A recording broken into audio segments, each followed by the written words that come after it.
الذین اصطفیٰ اما بعد، بزرگوں دوستوں، آج کا یہ اجلاس جو اپنے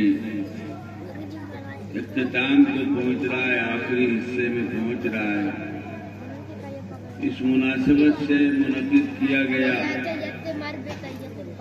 کہ آپ کے اس ادارے میں جن بچوں نے حفظ کی تکمیل کی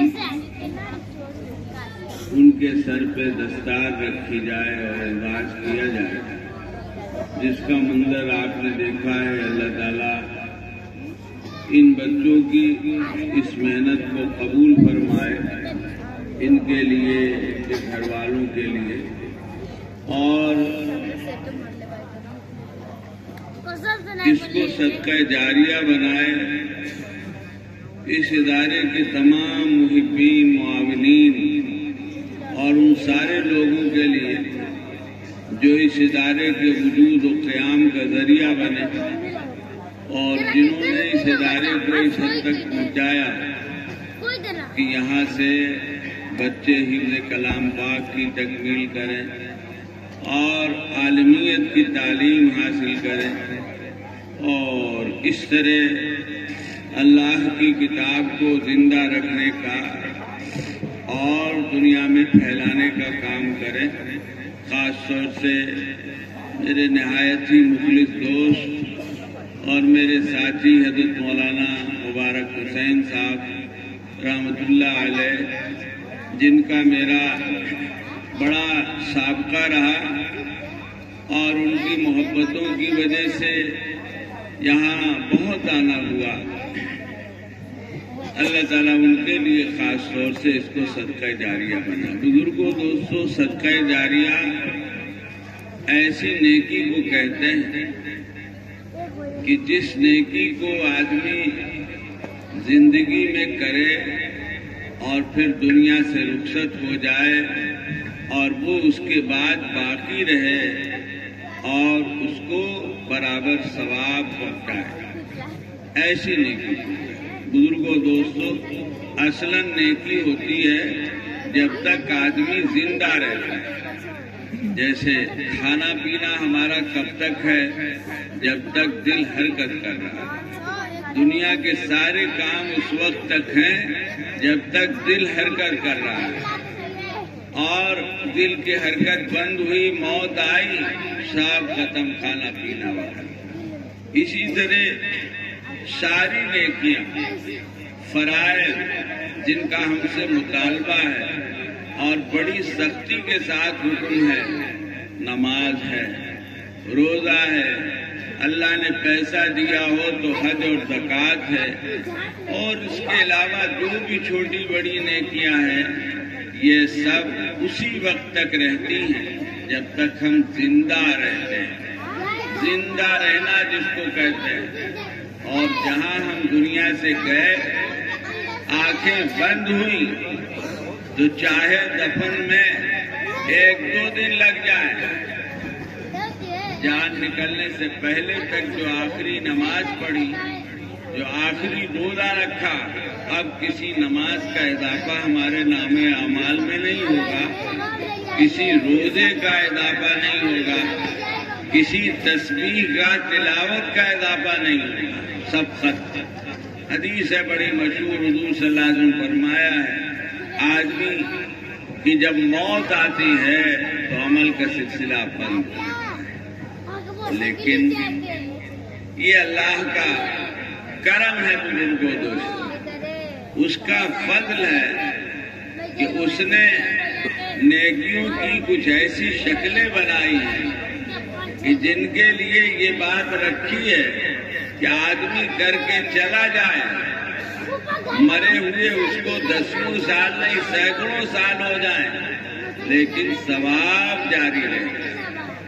ایسے عمل کو صدقہ جاریہ اس کی بہت سی شکلیں ہو سکتی ہیں بزرگوں دوستوں، پرانے زمانے میں ہوتی تھیں، آج بھی ہیں، مسلمان بھی کرتے ہیں، بسا اوقات دوسرے بھی کرتے ہیں۔ کنواں ہے، تالاب ہے، چشمہ ہے، نل ہے، پانی کی شکل اسپتال، سرائے، اس طرح کی بہت سی شکلیں ہوتی تھی جو خلق خدا کی راحت کے لیے لوگ بناتے تھے. جب تک وہ ہے ثواب جاری. تو یہ اس طرح کی چیزیں جن میں ہمارے لیے بزرگوں دوستوں مسجد اور مدرسہ یہ دو چیزیں بڑی اہم ہیں. ایک تو مسجد اور مدرسے کی اہمیت یہ ہے بزرگوں دوستوں کہ مسجد اور مدرسہ یہ دین و ایمان کی حفاظت کا ذریعہ اور ضامن ہے. یاد رکھیے مسلمانوں کی جس بستی میں مسجد ہو، مدرسہ ہو، دینی تعلیم کا نظام ہو، اس بستی کے مسلمانوں کا دین و ایمان عام طور سے محفوظ رہتا ہے. اور جو بستی مسلمانوں کی خالی ہو، خاص طور سے دینی تعلیم کے نظام سے، وہاں بڑی خرابیاں پیدا ہوتی ہیں. مسجد ہو تو ہوتے ہوتے مسجد بھی غیر آباد ہو جاتی ہے جب دینی تعلیم کا انتظام نہیں ہو. اس لیے کہ جب دینی تعلیم ہوتی ہے، مکتب ہوتا ہے قرآن کا، بچوں کو دین کی ضروری بات سکھانے کا، تو بستی میں نمازی برابر تیار ہوتے رہتے ہیں. جب نمازی ہوں گے بستی میں، گاؤں میں، تبھی تو مسجد آباد ہوگی. اور جب دینی تعلیم نہیں ہوگی تو مسجد کی آبادی کا سوال ہی نہیں پیدا ہوتا. پھر وہاں کا ماحول ہی کچھ اور ہوتا ہے. آپ اپنے آس پاس ایسی بستیاں تلاش کریں اور ہیں کہ جہاں مسلمانوں کی ایک مناسب تعداد ہے لیکن دینی تعلیم کا انتظام نہیں ہے. ایسی بستی میں مسلمانوں کی کیا حالات ہے؟ تو ایک تو بات یہ ہے کہ مسجد و مدرسے کی اہمیت. دوسری بات یہ ہے بزرگوں دوستوں کہ آدمی اگر مسجد اور مدرسہ بنانے میں شریک ہوتا ہے، اس میں اپنا پیسہ لگاتا ہے، سرمایہ لگاتا ہے، تو جب تک مسجد رہے گی، جتنے لوگ مسجد میں نماز پڑھیں گے، اذان ہوگی، نماز ہوگی، جماعت ہوگی، باجماعت ادا کریں گے یا تنہا ادا کریں گے، جب تک مسجد باقی ہے تب تک مسجد کی تعمیر میں شامل ہونے والے ہر آدمی کو ثواب ملتا رہے گا. بے شک یہ اس کی نماز کا ثواب نہیں ہوگا، یہ دوسروں کی نماز کا ثواب ہوگا. اور یہ ثواب اس لیے ملے گا کہ اس نے دوسروں کے لیے نماز پڑھنے کی جگہ بنائی، اس کا ذریعہ بنایا. اسی طرح بزرگوں دوستوں مدرسے میں ظاہر ہے کہ بہت سی ضرورتیں ہیں. آپ یہاں آئے اور اس سے پہلے بھی آتے رہے ہوں گے، آپ خود دیکھ سکتے ہیں. عمارت بھی چاہیے، بچے پڑھ رہے ہیں، کھانا پینا اس کا انتظام کیا جاتا ہے، پڑھانے والے ہیں ان کی تنخواہ کا انتظام کیا جاتا ہے. تو یہ ساری چیزیں جو مدرسے میں ہوتی ہیں، ان کے لیے جو لوگ تعاون کرتے ہیں، جو لوگ مدد کرتے ہیں، جو لوگ چندہ دیتے ہیں، جو لوگ اپنا پیسہ دیتے ہیں، چاہے خود سے پہنچاتے ہوں اور چاہے مدرسے والوں کے آنے پر اور مانگنے پر دیتے ہوں، بزرگوں دوستوں یہ ان کے لیے بہت بڑا صدقہ جاریہ ہے، بہت بڑا صدقہ جاریہ ہے.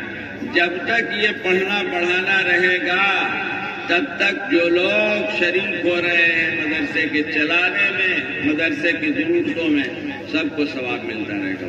جن لوگوں نے زمین دی وہ زمین کے نیچے چلے گئے، کھاتا چالو ہے.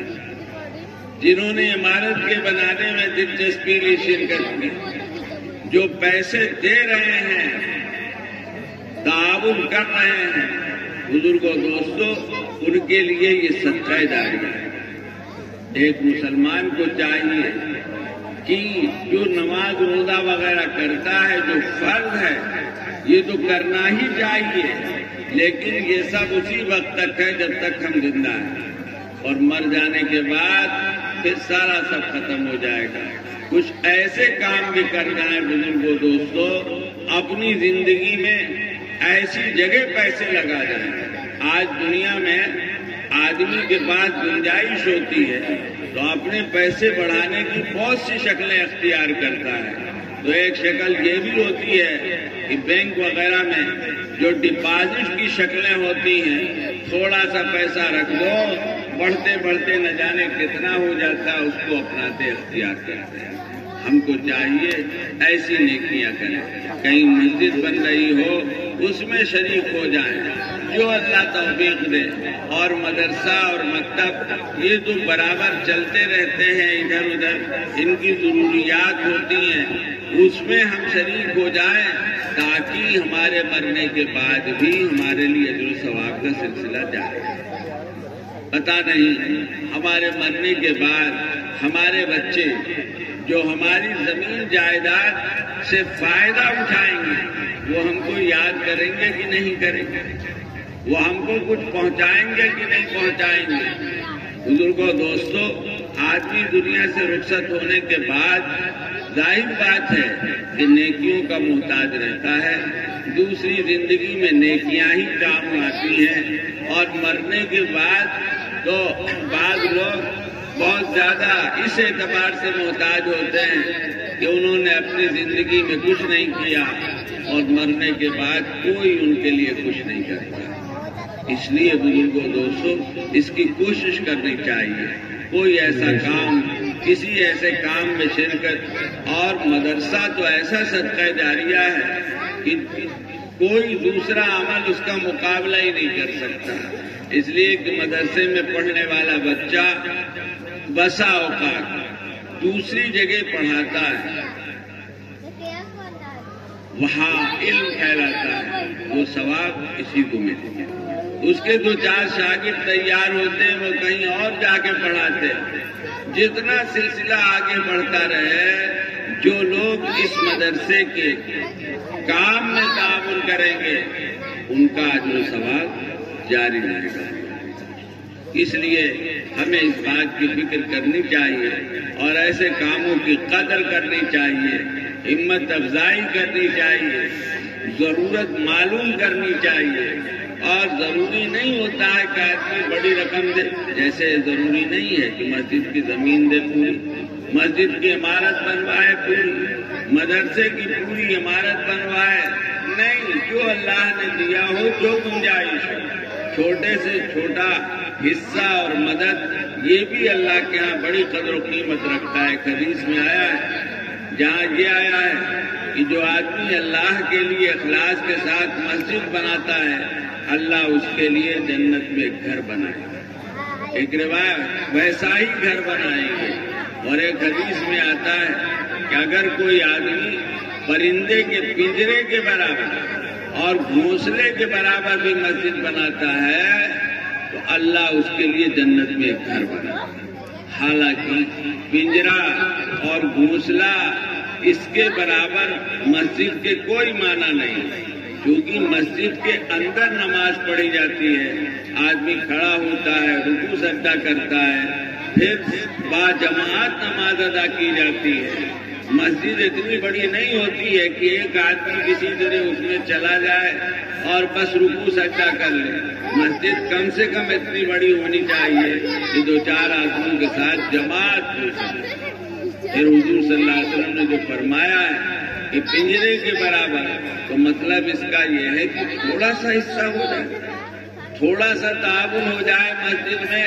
اللہ کے خزانے میں کوئی کمی نہیں ہے، ہم تھوڑا سا کریں گے، وہ نہ جانے کتنا دے گا.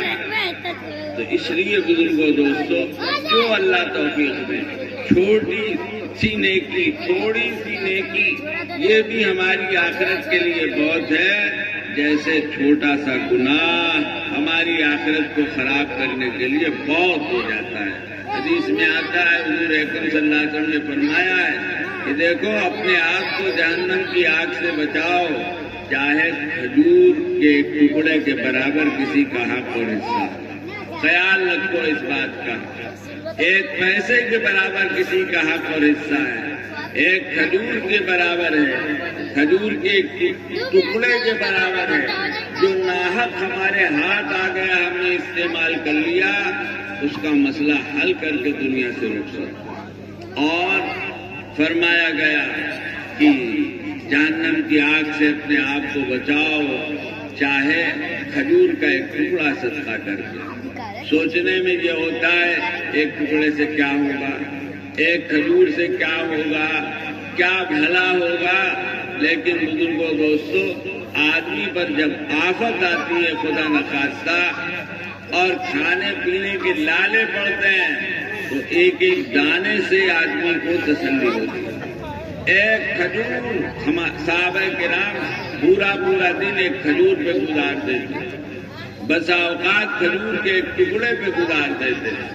اس لیے کسی کا حق نکلتا ہو چھوٹے سے چھوٹا اس کو ادا کر کے اپنی آخرت کو بچانا اور بنانا چاہیے، اور اللہ توفیق دے تو معمولی سے معمولی جو گنجائش ہے جو صدقہ ہے وہ کر کے اپنی آخرت بنانے کی فکر کرنی چاہیے۔ اللہ کے ہاں یہ نہیں دیکھا جائے گا لاکھوں روپیہ دوسرے کا ہے تب حساب ہوگا اور 1 روپیہ ہے تب نہیں ہوگا، 1 روپے کا لاکھوں کوئی خرچ کرے تب تو اللہ کی یہاں اہمیت ہے، اور 1 روپیہ دیا، 1 روٹی دی، 1 کھجور دی۔ نبی پاک صلی اللہ علیہ وسلم فرماتے ہیں کہ آدمی اخلاص کے ساتھ 1 کھجور اگر صدقہ کرتا ہے تو اللہ تعالیٰ اس کو اہتمام سے لیتے ہیں، حتیٰ کہ 1 کھجور احد پہاڑ کے برابر ہو جاتی ہے۔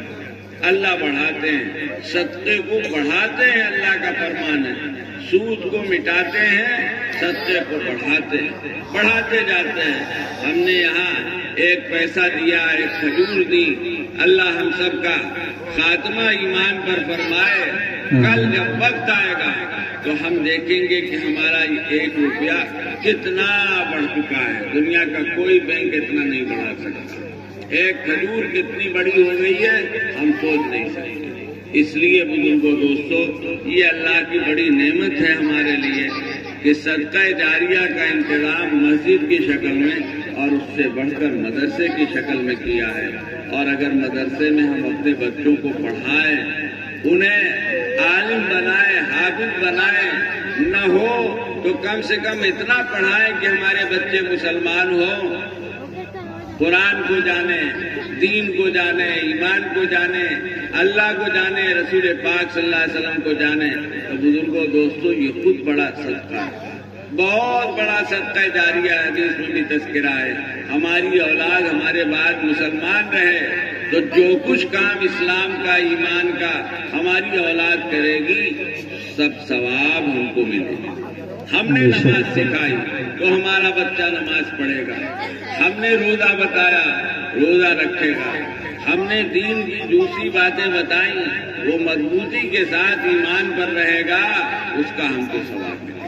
اس لیے بزرگوں دوستو ایسے اعمال کی کوشش کرنی چاہیے، اور ایسے مواقع سے جب ان راستوں میں خرچ کرنے کی بات آئے فائدہ اٹھانا چاہیے، اور اپنے بچوں کو مسلمان بنانے کی فکر بہرحال ہر مسلمان پر لازم ہے، اس میں غفلت نہیں برتنی چاہیے۔ کھانے پینے کی فکر سے بڑھ کر یہ فکر ہے، آخرت میں اس کا ثواب ہو سکتا ہے کہ پیچھے ہو جائے کہ تم نے کھانا نہیں دیا بچے کو، اس کے کپڑے کا انتظام نہیں کیا، لیکن اگر ہم نے اپنی اولاد کے دین و ایمان کی نسبت سے غفلت برتی تو ایک بہت بڑا ہم سے سوال ہوگا اور جس کا وبال ہمیں بھگتنا پڑے گا۔ اللہ تبارک تعالیٰ ہم سب کو ان باتوں کو سمجھنے کی توفیق عطا فرمائے، اپنے دین و ایمان کو بنانے کی، بچانے کی اور ان اداروں کی حفاظت کی اور ان کی خدمت کرنے کی توفیق عطا فرمائے۔ وآخر دعوانا الحمدللہ رب العالمین۔